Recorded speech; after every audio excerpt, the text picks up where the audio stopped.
Okay, today we are going to prove the fundamental theorem of calculus. So last week we just kind of started to remind ourselves what calculus is about and look at some different aspects of it and kind of indicate why the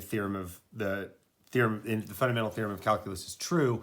Today we're going to prove it. So it connects differentiation and integration. And it's interesting that originally, 400 years ago, they didn't realize that they were connected. And it's sort of obvious, it's sort of easy to see why they wouldn't. The connection between them isn't obvious because derivatives are the tangent problem and integration is the area under a curve. What do those two have to do with each other? It's Isaac Barrow is the one who discovered that they are, in fact, inverse processes. And Isaac Barrow was Newton's teacher at Cambridge. Here's what's amazing. Barrow lived from 1630 to 1677. Newton was a math student in Cambridge in the 1600s, and Barrow was his teacher. That's just insane that Cambridge has had math students for over 400 years. But anyway, he's the one that discovered that integration and differentiation are inverse processes. And then Newton and Leibniz developed that point more to make it into to find ways to do integration more easily using this fact. So before we start, I want to just make one comment about last week's video when we were sort of talking about what the relationship is with a rate of change and total change. And I made just a really rough graph where we were imagining that we were driving a car and we went 10 miles an hour for a while, and then we went 60 for a while, and then we stopped for a while. And if you integrate this, then it gives you the total change, the total distance that you've gone. So if you imagine this would be the velocity, and if you imagine a graph of the positional change, we go up very slowly for a while, and then we start going faster. So we start increasing our distance quicker, then we go back down to zero and we level off and quit moving. So this graph is s of t. But the integral, the total distance, is the area under this curve. And what I wanted to say is that this is the point of the fundamental theorem of calculus, and this is the thing that we have to get clear in our heads because we think about the derivative. So we want to think of the derivative of this graph. So like here the derivative would be 0, here it would be steeply down, here steeply up, and so on. Or we will think about the derivative here of this one. But the point is that we're talking that this graph it's a graph of the rate of change as it changes over time. So we start with a rate of change of 10 miles an hour, then we go up to 60, and then we go down to 0. So we're summing these changes. So this is actually the derivative. This graphs the derivative of the position function over time. So it's really easy to get confused about which direction you're going, from derivative up to integral or down to the derivative of it. So when you think in calculus class, you're looking at the sum of this, but then you're also looking at the derivative of this function to see, oh, it's flat here, it's downward here, it's upward here. And that's where the confusion comes in. When we're integrating, this is a graph of the derivative of this function, and we're totaling the change, the rate of change of this function over time. So that as we add up the rates of change, we're adding them up, we're accumulating them as we go. So this is a rate of change. So the rate of change here is high. So this is steeper, and then here it's shallower because it's down here lower, okay? If you can get that into your head, then you're really starting to understand the relationship between the integral and the derivative. And it's easy to sort of learn this stuff about integrals and derivatives without really having it sink in what the relationship is. That this is the area here is the total change. If this is the changes in the rate of change, then this is the total change over time. Okay, so moving on. Let me switch page. Okay, so the fundamental theorem of calculus, part 1, states that if f is continuous on AB, then the function g defined by gx equals the integral from a to x of f of t dt when a is less than or equal to x is less than or equal to b is continuous. Oh, I'm sorry, continuous on AB, differentiable on the open interval AB, and the derivative of g equals f. So we haven't even gotten started yet, and this is already bizarre. What does all this even mean? Because this is a function with x as the independent variable, but the function that we're defining has x up here as the upper limit of integration, and there isn't an x in the function at all, in the integrand at all. It's all very strange. And then on top of that, there's ft dt. The t doesn't even appear anywhere. The t doesn't apparently have anything to do with the function that we're defining, but then the dt is the t that's inside the f, but none of this has anything to do with gx. So this is a very strange looking function. So the way to try to make sense of this, imagine that the x is fixed. If the x is fixed, then we just say it's 5. If we just had g of 5, then it's from a to 5 f of t dt. Now, if the limits of integration are fixed, this is a definite integral, and that means this is just a number. So as x varies, this number is going to vary in some way. So that's what we're talking about. And the way to think about it is, if this function is f, then g, if we think of this as the total change, then this is how g is changing over time. And this then, here's x. This is the amount of change so far. So f is going up and down. It's changing. The rate of change is changing moment by moment. And depending on where we put x, the total amount that it's changed is changing from a up to b, okay? So what this means is it's like the total change so far under this curve from a to b. Now, what about the ft? What this is, dt isn't actually, it's not an object, it's a part of the symbol. And what this represents, what this is telling us is what it is that we're summing over. So as we move into multivariable calculus, this isn't always going to be just a simple variable that's going along the x-axis. It might be, if it's a curve, then we might be integrating along the curve, something like this, and we're integrating piece by piece along this curve. Or it might be a whole area, and we're integrating in 2 directions at once, or maybe eventually in 3 directions, and then it's over vector fields. So what this tells you is what it is that we're integrating over. I can think of this almost as like a template in programming, where it's telling you the action that we're doing without telling you what it is that's being plugged into it here. So the point is, f is what matters, and we're integrating it over an independent variable. But this isn't changing. This function just exists. F exists here. And this isn't the point. The point is that we're changing the limit of integration. This is what changes over time, okay? It's really hard to get your head around that, but it's important to see, to get this, that the t and the dt aren't changing in this case.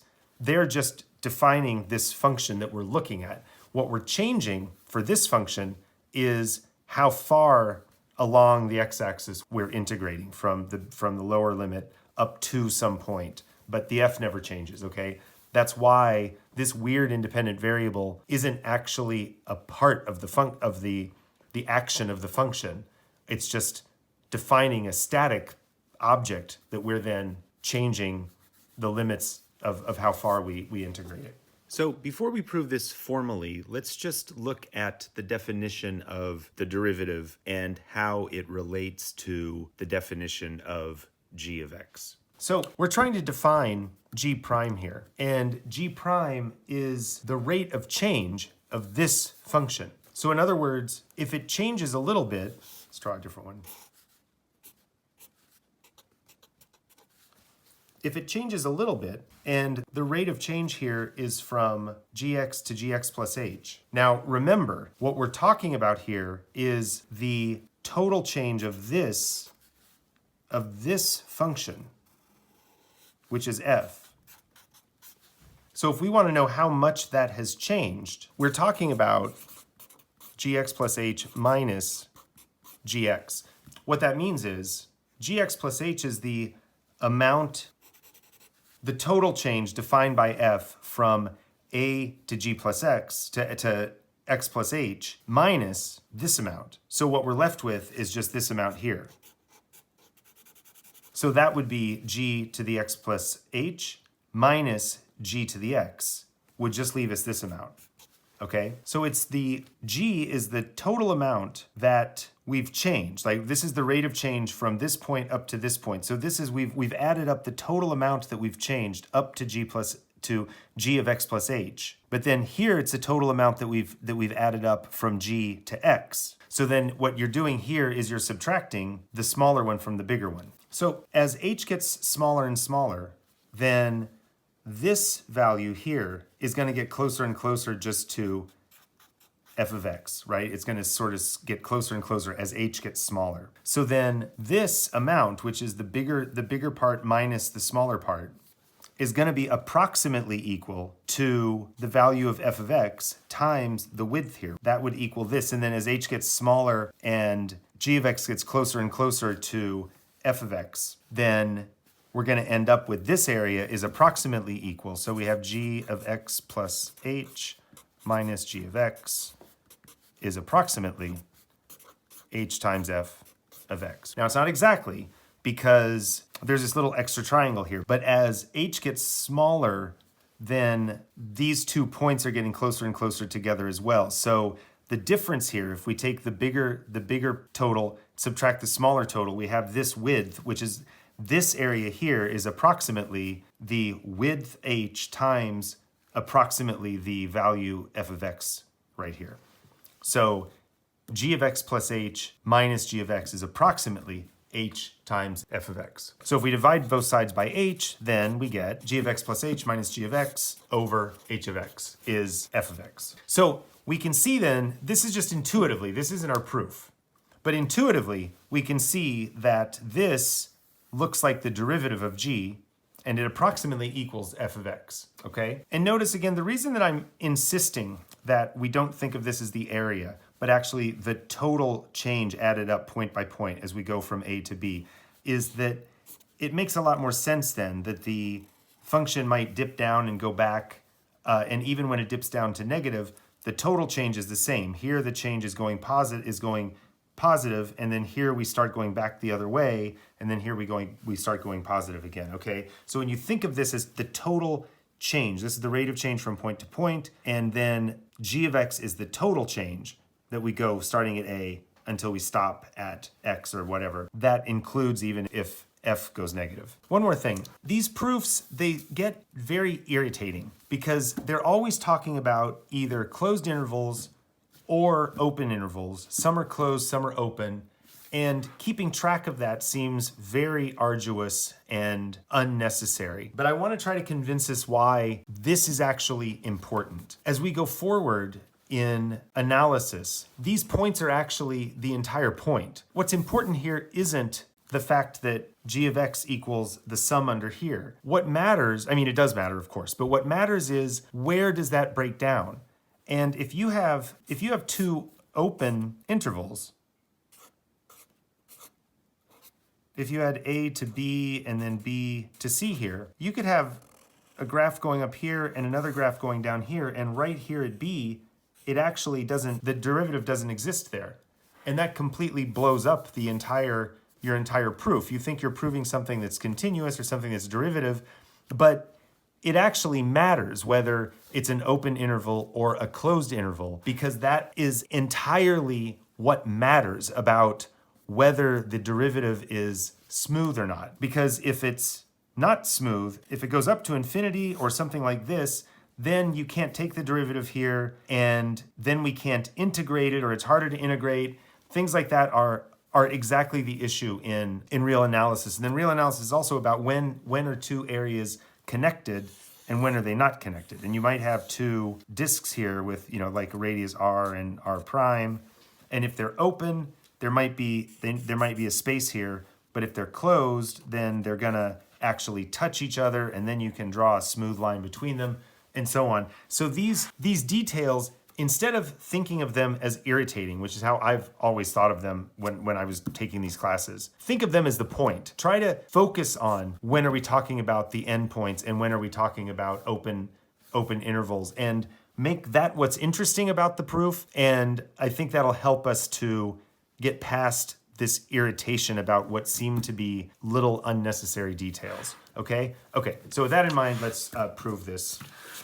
Proof part one. So for this proof, the first thing we're gonna do is prove that G is differentiable. So we're gonna start by proving that on the open interval. And if it's differentiable on A to B, then that would be another way of saying that G prime exists. So if we can prove that G prime equals F, we've in effect proven that it's differentiable because the derivative is in fact F, so it exists. We're assuming that F is continuous. So F is continuous, we're gonna prove that G prime equals F, therefore it's differentiable. And then with that in hand, the last thing we have to show is that it's continuous on the endpoints as well. So we're starting by defining Gx as the integral from A to X of f of t dt. So if x and x plus h are in AB, then g of x plus h minus g of x equals, just write down what these are. This would be from a to x plus h,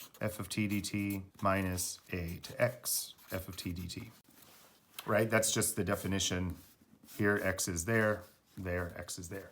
Now, one of the properties of integrals that we learned in calculus is that you can split up an integral like this into two that added together. So we can split this up into a up to x of f of t dt plus, and then the part from x to x plus h of f of t dt, and then minus this. Okay, so see, we just split this one up into two, a to x, and then x to x plus h, and then minus this part, but now this and this are the same, so we can cancel those, and we're left with x to x plus h of f of t dt. Okay, so that's what g to the x plus h minus g to the x equals. So if h does not equal 0, we can just divide both sides by h.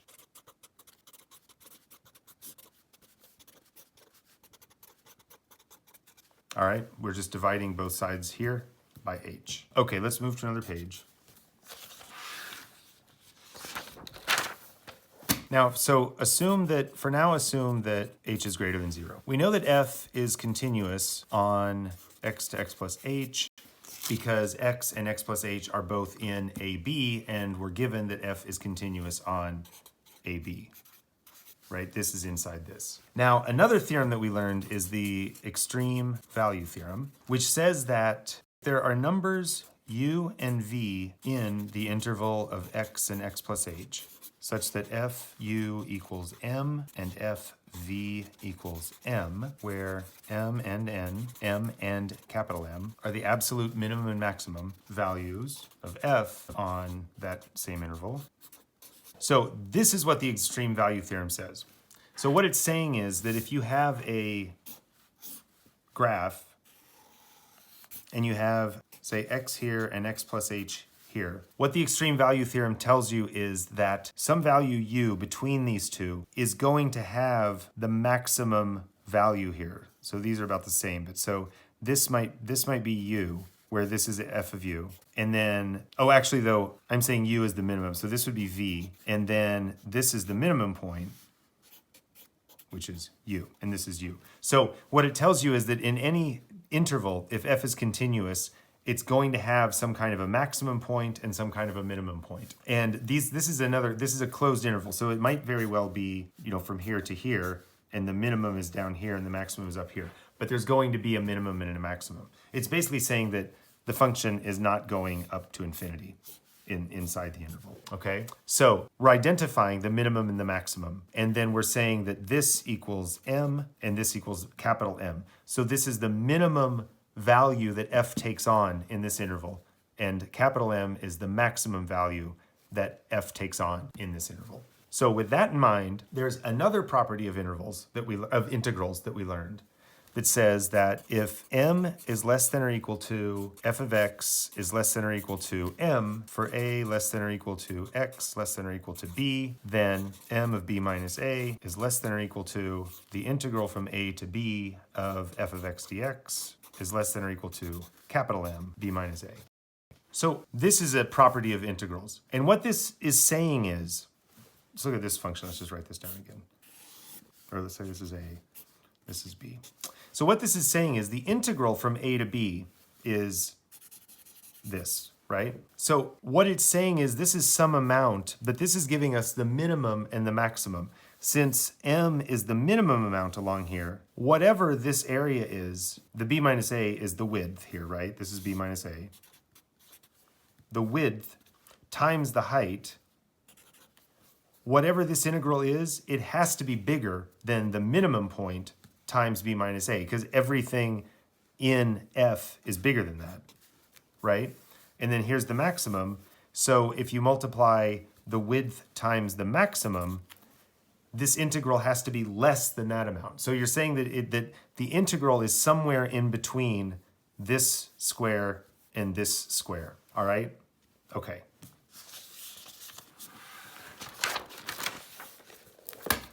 So we just showed using the extreme value theorem that m equals f of u and capital M equals f of v. And that f of u is always less than or equal to f of x, and f of v is always greater than or equal to f of x when u and v are inside x to x plus h. So putting together the two things that we just saw, using x and x plus h as the limits of integration, we have that mh is less than or equal to the integral from x to x plus h of f of t dt is less than or equal to capital M times h. So what we have here is, it's the same thing, it's the same picture we just looked at.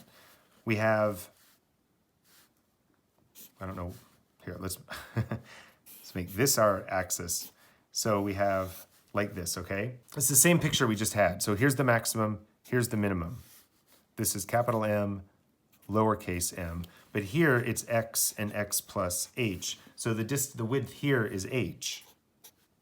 So this integral has to be bigger than this rectangle, which is small m times h, and smaller than this integral, which is capital M times h. Okay. So now we have established that lowercase m is f of u, capital M is f of v. So in other words, just rewriting here, replacing these with this, we have that f u h is less than or equal to the integral from x to x plus h of f t dt is less than or equal to f of v h. Okay, that's just rewriting. Now, we assumed a minute ago that h is bigger than 0. So we can divide all of this through by h, and we end up with this. Fu is less than or equal to, the reason it matters that h is bigger than 0 is it leaves these inequalities where they are. So divide all this by h, we have f of u is less than or equal to 1 over h, and then the integral x plus h, ft dt is less than or equal to f of v. Okay, now we also had, earlier we found that this equals this. We just put this into this inequality, so we're going to replace it with this here. So that means that f of u is less than or equal to g to x plus h minus g of x over h is less than or equal to f of v. So if we did this, we can do this just as easily with h less than 0, but then the inequalities would switch, but it's the same proof. Everything's the same, it would just, things would switch around. You can do that on your own. Leave a comment if you have any trouble with it. Now we're gonna let h approach 0. So since u and v are inside x to x plus h, then as h approaches 0, u is going to approach x and v is going to approach x, right? Because they're both inside this interval, which is getting smaller and smaller. Now, the definition of continuous is that a function is continuous at a if the limit as x approaches a of f of x equals f of a.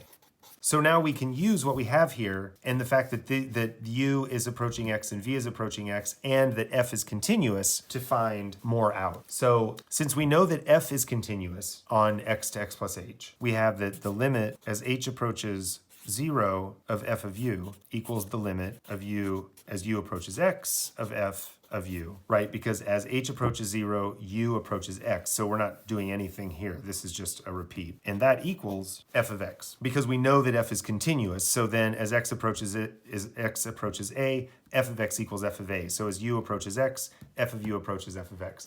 The same is true of f of v. The limit of h approaches 0 of f v equals the limit as v approaches x of f of v equals f of x. Okay? So we have that as h approaches 0, fu equals f of x, and as h approaches 0, fv equals f of x. Now, the definition of a derivative is that gx equals the limit as h approaches 0 of g of x plus h minus g of x over h. And this is what we just put inside this inequality here, right? We already have that f of u is less than or equal to this, is less than or equal to f of v. Now, we're going to use another theorem, the squeeze theorem. Squeeze theorem says that if f of x is less than or equal to g of x is less than or equal to h of x when x is near a, and the limit as x approaches a of f of x equals the limit as x approaches a of h of x.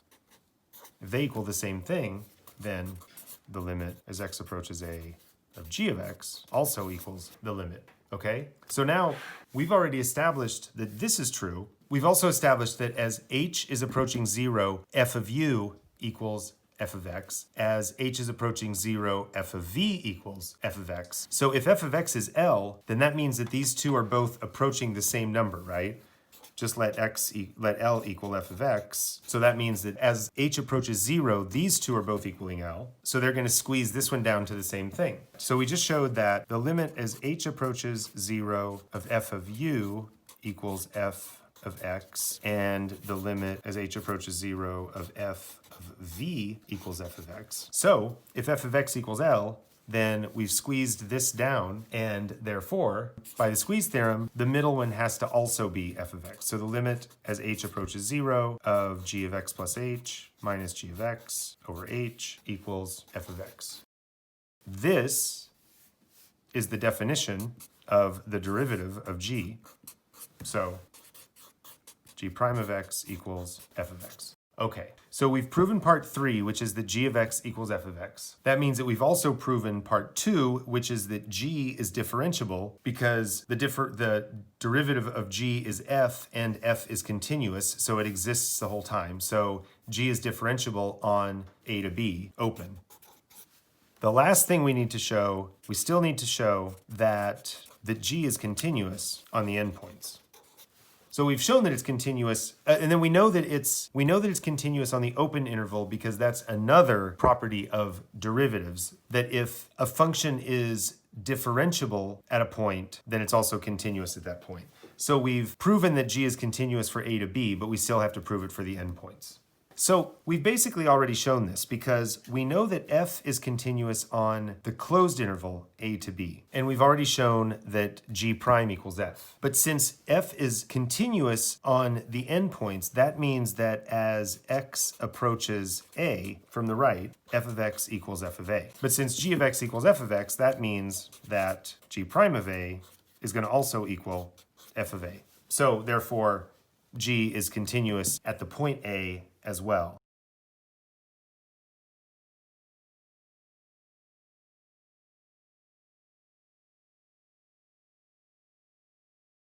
And then the same thing is obviously true of b. So, QED. That's the first part. Okay, so we've proven part 1. So we could rewrite part 1 basically using Leibniz notation as d of dx of a to x f of t dt equals f of x. Basically, if you integrate f and then you take the derivative of it, you're going to get back to where you started. Okay, so the second part is sort of the heart of what we learn about integration. It says that if f is continuous on AB, closed interval, then the integral from a to b of f of x dx equals f of b minus f of a, where f is any antiderivative of f that is a function such that capital F prime equals f. Okay, this is what we all know. If you can take the antiderivative of this, then you just plug b and a into that antiderivative and you'll get the value of this. Now remember, we talked about this last week. We believe this is true. This is easy to understand if you just think about if you're driving in a car and you keep track of your speed moment by moment, and you just add up all of those speeds over time. I was going 10 miles an hour for 10 minutes, then I was going 60 miles an hour for an hour, then you add all of those changes up and you're gonna get the total distance that you've traveled.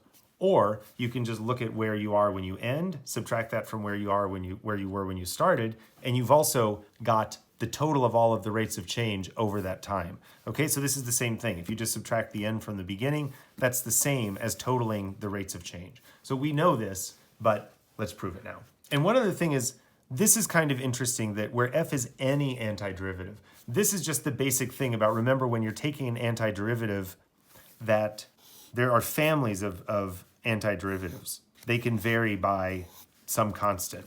Okay, so just take back our function from last time, g of x equal the integral from a to x of f of t dt.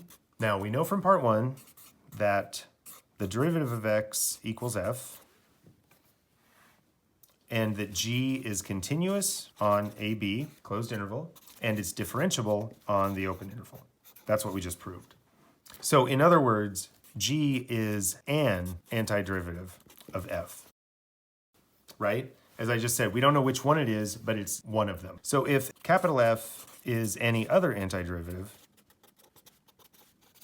of f on AB, so there's another property that says that if f prime of x equals g prime of x on an interval, then f minus g is constant on AB. That is, f of x equals g of x plus c, where c is a constant. And f and g differ by that constant. Okay, so this is just a property, another property that we learned about differentials. So therefore, if g is one antiderivative, f is another antiderivative, then we have that our f of x equals g of x plus c. Okay?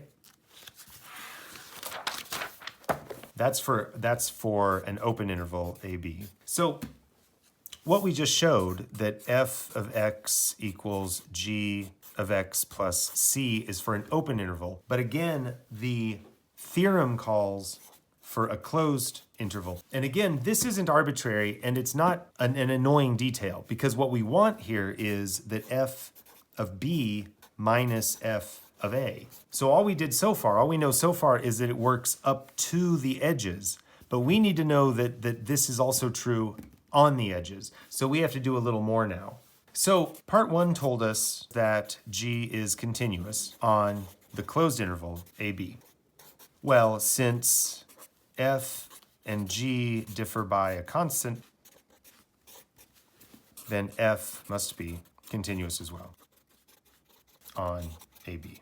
Okay, so basically FTC1 says that g is constant on the closed interval, but f and g are the same, except they only differ by a constant. So if g is continuous on AB, then f has to be as well. F can't go off when g is staying continuous. So we have that this is true on an open interval. So if we just take the limit of both sides as x approaches from the right, approaches a from the right, because it's continuous, we have to have that it also holds when x equals a and x equals b, okay? So this really isn't saying anything at all. Since f is continuous, since capital F is continuous at a, then the limit as x approaches a plus of f of x equals f of a, and it's the same with the limit of g of x equals g of a. So since as we approach the limit, as we approach the edge, f of x equals f of a, g of x equals g of a, then we can take the limit of both sides of this equation here, and we have that the limit as x approaches a of f of x equals the limit as x approaches a of g of x plus c. So that shows us that that this is true actually on the closed interval. What we just showed is that we already knew that this was true on the open interval, and we just showed that it's also true on the endpoints, okay? Okay, so now if we put x equals a into the formula for gx, we get that g of a equals the integral from a to a of f of t dt, which of course from a to a is going to equal 0. Now f of b equals g of b plus c. F of a equals g of a plus c. If we subtract both sides of this equation from each other, we have that f of b minus f of a equals, you see where we're going? G of b plus c minus g of a plus c. The two c's cancel, and we have that f of b minus f of a equals g of b minus g of a, but we already established that g of a equals 0. So that cancels, and we have g of b. And g of b equals the integral from a to b of f of t dt, right? So that's it. We have that f of b minus f of a equals the integral from a to b of f of t dt. And that was what we wanted to prove. Okay, we're done. So it's amazing what a nice little tour of calculus we just went through. We used the mean value theorem, the extreme value theorem, the squeeze theorem. We used several interesting properties of derivatives, of antiderivatives, several properties of integration, and a couple of the definition of continuous, and we used some properties of limits, all of that to prove the fundamental theorem parts 1 and 2. Now we're totally warmed up and we're ready to move on. So next week we're gonna move on to multivariable spaces. So next week we're gonna start with a review of n-dimensional Euclidean spaces, meaning, you know, the plane, which is R2, three-dimensional space, and then higher dimensions. Then we're going to look at curves in planes in space and how to deal with those. And then we will move on to differentiation in multi-dimensions, and then we'll do integration, and then we'll end up with Green's theorem proving that what we just learned here, that if you want to integrate something, you can find the total sum by just looking at the endpoints, that there's an analogy to that in higher dimensions as well, which was our goal, which we'll use going on to complex analysis. All right, great. Thank you. See you next week.